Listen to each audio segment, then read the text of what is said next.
Identify the thermodynamic condition for favorability. For a chemical reaction to be thermodynamically favorable, spontaneous. Under standard conditions, the change in standard Gibbs free energy, delta G degrees, must be negative, delta G degrees less than 0. Recall the Gibbs free energy relationship. The standard Gibbs free energy change of a reaction is mathematically related to its standard enthalpy change, delta H degrees, standard entropy change, delta S degrees, and absolute temperature, T, by the equation, delta G degrees equals delta H degrees, T delta S degrees. Set up the inequality for favorability.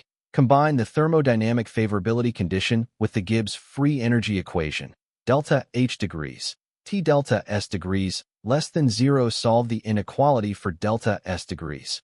Rearrange the terms to isolate the entropy variable, delta H degrees less than T delta S degrees, because absolute temperature in Kelvin, T, is always positive. You can divide both sides of the inequality by T without flipping the direction of the inequality sign, delta H degrees, over T less than delta S degrees, therefore delta S degrees greater than delta H degrees over T.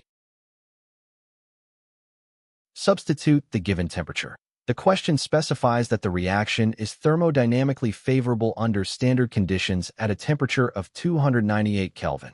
Substituting T equals 298 Kelvin yields delta S degrees greater than delta H degrees over 298 Kelvin. This mathematically proves that the value of delta S degrees must be greater than delta H degrees / 298 Kelvin, which directly corresponds to option C. The correct answer is option C, greater than delta H standard / 298 Kelvin.